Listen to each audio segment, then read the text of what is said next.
The first time I saw her, she was crouched in the wreckage of the old Titan 7 research station, trembling beneath the dim, flickering lights. The station had long been abandoned, orbiting a gas giant whose storms made even seasoned spacecraft pilots wary. My mission was simple: check the station's structural integrity, retrieve any salvageable tech, and leave. Human protocols didn't account for alien refugees. But that's exactly what I found. She looked small. Her frame was delicate, almost ethereal, with skin that shimmered faintly like liquid silver. Her eyes glowed faint blue in the darkness, a pale luminescence that flickered like dying embers. A thin layer of frost clung to her limbs, crystallizing as her body shivered. "Please," she whispered, her voice almost breaking through the cold, metallic hum of the station. "Human. I'm freezing." I froze myself, unsure whether I had walked into some hallucination, a trick of my exhausted mind. But no. The readings on my scanner confirmed it. Life signs, alien but present. She was alive. And dying of cold. "Stay calm," I said, approaching slowly. "I can help you. Just move closer." Her gaze darted around the wreckage, panic flaring. I'll do anything to get inside. Promise." "Anything." The words froze me in place. Anything. She wasn't threatening me physically, not yet. But the desperation in her voice, in her very posture, told me she meant it. I took a step closer, extending a hand. "Okay. But first, we need to get you somewhere warm."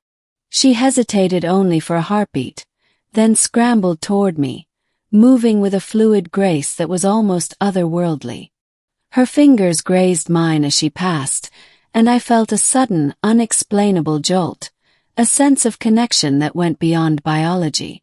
Inside the station's central chamber, I quickly activated the old climate control system. Heat spilled slowly into the room, barely enough to stave off frostbite, but it was something. I guided her toward a corner and wrapped my jacket around her. She shivered violently, but the warmth began to seep into her skin. I'm grateful," she murmured. "You don't even know me, yet you help." "I'm human," I replied. "Helping is what we do." Her eyes met mine, and I could see something dangerous and fragile in them. "I've risked so much. Leaving my ship, leaving my planet, just to find warmth, safety." I sat down opposite her, trying to calm the adrenaline hammering through my chest. "Tell me your name." She hesitated. "I am called Lyara." Lyara's story unfolded slowly, each word revealing more than she intended. Her species had been hunted across systems by mercenary factions and rogue AI collectors. They valued energy, specifically the unique bioenergies her kind could generate. She had escaped a transport convoy, leaping through space in a tiny, barely functional pod, until she drifted toward Titan 7, the only station in range that might be unoccupied. "You risked everything," I said softly. "Just to survive." She nodded. "I had no choice. I cannot survive alone for long. But if I can reach warmth, if I can find shelter, I can live." It was then that the first true challenge struck. The station's sensors picked up movement outside the reinforced blast doors. Mercenaries. They must have tracked her pod, intercepted the distress beacon. My pulse quickened. "Lyara," I whispered, "we don't have much time."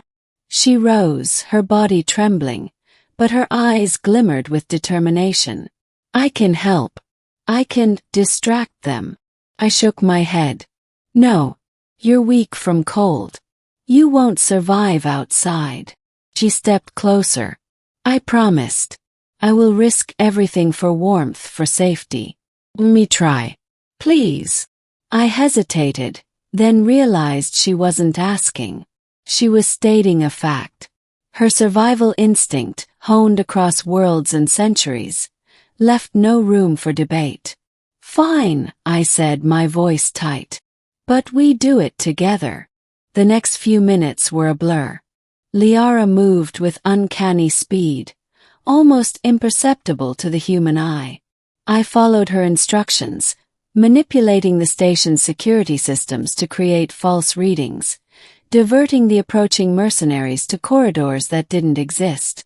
Her energy pulsed faintly, a subtle glow that interfered with scanners, masking our position.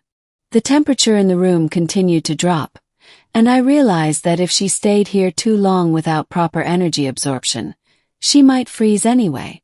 But somehow, despite exhaustion, she remained alert, coordinated, and terrifyingly effective. Finally, the intruders gave up, or so we thought. When the sensors quieted, Lyara collapsed against the wall, pale blue light dimming. You saved us," she whispered, her voice barely audible. I didn't expect warmth to be more than survival. I handed her my jacket again, this time holding her close. For the first time, she let herself relax completely.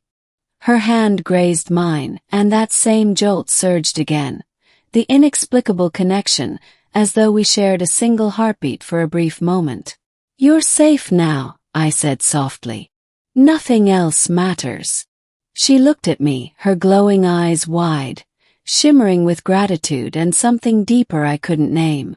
"Human, you risked yourself too." "Why?" Shrugged. "Because it's what humans do. We help each other.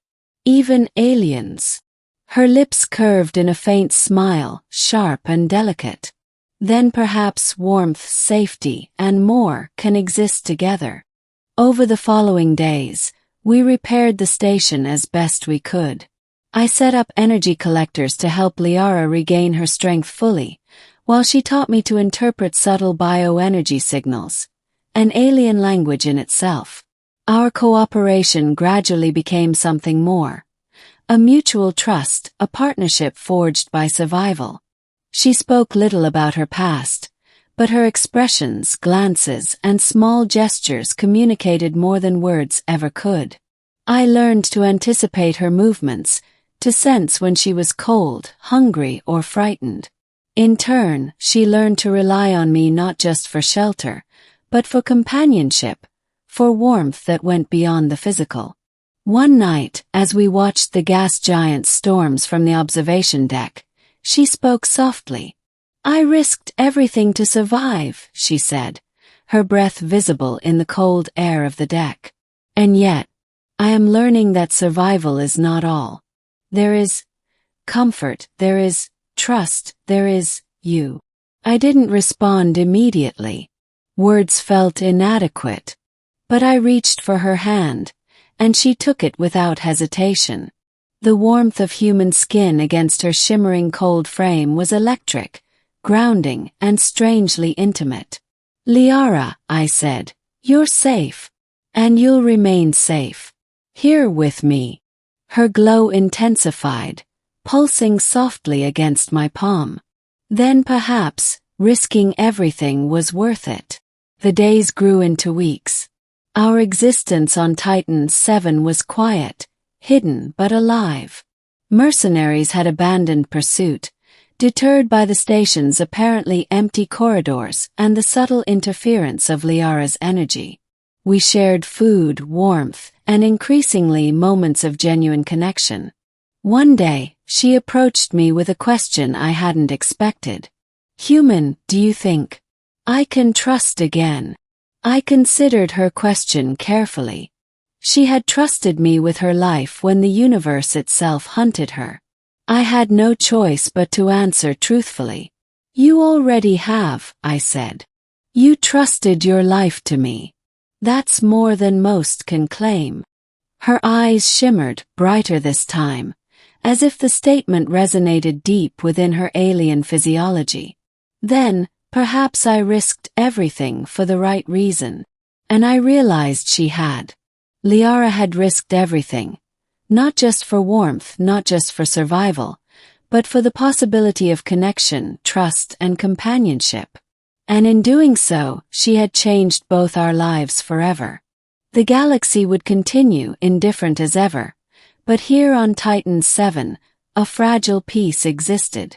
One alien girl and one human had defied fear, predation, and isolation, not through conquest, but through mutual reliance and courage. I had expected a routine mission. Instead, I had witnessed something extraordinary. The willingness to risk everything for warmth, for safety, and ultimately for trust. And in the cold corridors of a forgotten station, I learned that sometimes the greatest survival strategy of all is compassion. Lyara lay beside me, finally fully warmed and safe. Her luminous eyes closed in quiet rest. I stared out at the storming gas giant and whispered a promise. "You'll never be alone again. Not as long as I can help it." She stirred slightly, a faint smile touching her lips. And in that moment, I understood why she had risked everything.